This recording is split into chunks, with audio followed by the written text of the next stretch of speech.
गुरु पूर्णिमा के पावन अवसर पर मंगलवार को खंडवा रोड स्थित संत श्री आसाराम जी बापू आश्रम में श्री योग वेदांत सेवा समिति द्वारा भव्य गुरु पूर्णिमा महोत्सव का आयोजन किया गया। पूरे दिन चले धार्मिक कार्यक्रम में बड़ी संख्या में श्रद्धालुओं ने भाग लेकर गुरु पूजन, सत्संग, भजन कीर्तन और महाप्रसादी का लाभ लिया। कार्यक्रम की शुरुआत पूज्य संत श्री आसाराम बापू के उत्तम स्वास्थ्य एवं विश्व कल्याण की कामना के साथ सामूहिक हवन से हुई।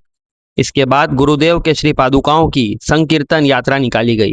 व्यासपीठ पर वैदिक मंत्रोच्चार के बीच पादुका पूजन एवं आरती संपन्न हुई। श्रद्धालुओं ने मानसिक पूजन और माला पूजन कर अपने सद्गुरु के प्रति श्रद्धा व्यक्त की। महोत्सव के दौरान आशा रामायण का सामूहिक पाठ किया गया तथा व्यास पूर्णिमा के महत्व पर आधारित पूज्य बापूजी के वीडियो सत्संग का श्रवण कराया गया। गुरुकुल के विद्यार्थियों ने गुरु महिमा पर आधारित भजनों की भावपूर्ण प्रस्तुति दी, जिससे पूरा आश्रम भक्तिमय वातावरण में सराबोर हो गया। अंत में सामूहिक महाआरती आयोजित की गई। आयोजकों ने बताया कि सनातन संस्कृति में गुरु को ईश्वर से भी श्रेष्ठ स्थान प्राप्त है। गुरु ही मनुष्य के जीवन में ज्ञान, संस्कार, अनुशासन और आध्यात्मिक उन्नति का मार्ग प्रशस्त करते हैं। इसी भावना के साथ प्रत्येक वर्ष गुरु पूर्णिमा महोत्सव श्रद्धा और भक्ति के साथ मनाया जाता है। ये गुरु पूर्णिमा है। गुरु पूर्णिमा को आषाढ़ी पूर्णिमा बोलते हैं, बड़ी पूर्णिमा बोलते हैं। और इस पूर्णिमा का महत्व ये है कि इस पूर्णिमा के दिन दर्शन करने से पूरे 12 महीनों की पूर्णिमा का दर्शन का लाभ मिलता है। और बापूजी के जितने 450 आश्रम है देश विदेश में, सभी जगह पे इस पूर्णिमा पे सभी साधक जिन्होंने पूज्य श्री से दीक्षा ली है और जिन लोगों को पता है कि यहाँ पर आश्रम में जाना चाहिए, वो लोग भी यहाँ आके आज दर्शन सत्संग का लाभ लेते हैं। और आश्रम में जो सुबह से जो प्रोग्राम है, सुबह 8 बजे से हवन है, 9:30 बजे पादुका यात्रा है, मानस पूजन है, भंडारा है और सत्संग कीर्तन है और साथ में माला का पूजन है। अब आषाढ़ी पूर्णिमा तो अनादि काल से चली आ रही है, इसका कोई स्थान तो है ही नहीं कि इस समय।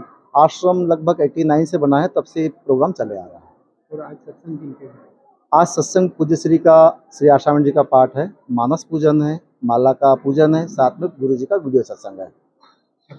मेरा नाम मुकेश पटेल है।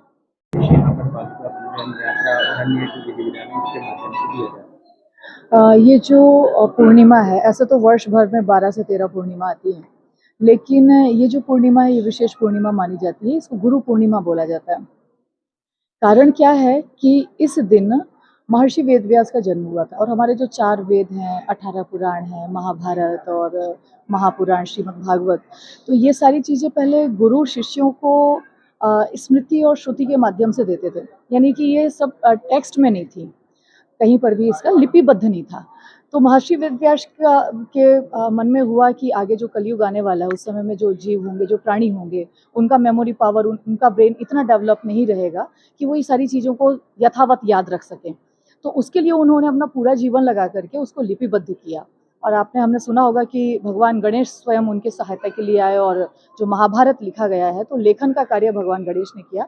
तो उन व्यास भगवान के हम लोग कृतज्ञ हैं, क्योंकि अगर वो नहीं होते तो हमारे ये सनातन संस्कृति की जो धरोहर है, जो वेद पुराण है, ये नहीं होता। उन्होंने अपना पूरा जीवन इसमें दिया और आज हम लोगों के लिए ये सौगात, ये विरासत हमारे लिए छोड़ करके गए हैं, और जो कि उस समय में जितनी एप्लीकेबल थी, जितनी इम्पैक्टफुल थी, आज के समय में भी उतनी ही है। यानी कि देश, काल, सीमा इसको बांधते नहीं है। और ऐसा भी नहीं है कि सिर्फ हिंदुओं के लिए है, अन्य धर्म के लोगों के लिए नहीं है, ये प्राणी मात्र के लिए है, जीव मात्र के लिए है। तो ऐसा दिव्य सनातन ज्ञान सहेजने का की जो कृपा की, वो महर्षि वेदव्यास जी ने की।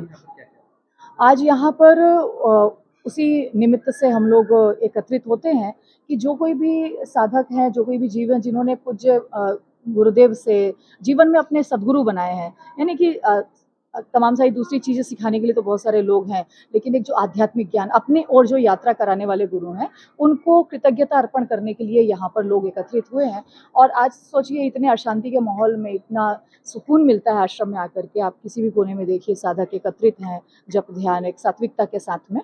और यहाँ पर जप ध्यान होगा, सुबह से ही हवन का कार्यक्रम चालू है, परिक्रमा, गौशाला की परिक्रमा, गायों की परिक्रमा, और इसी प्रकार से सत्संग वगैरह होने के बाद में प्रसाद का वितरण किया जाएगा।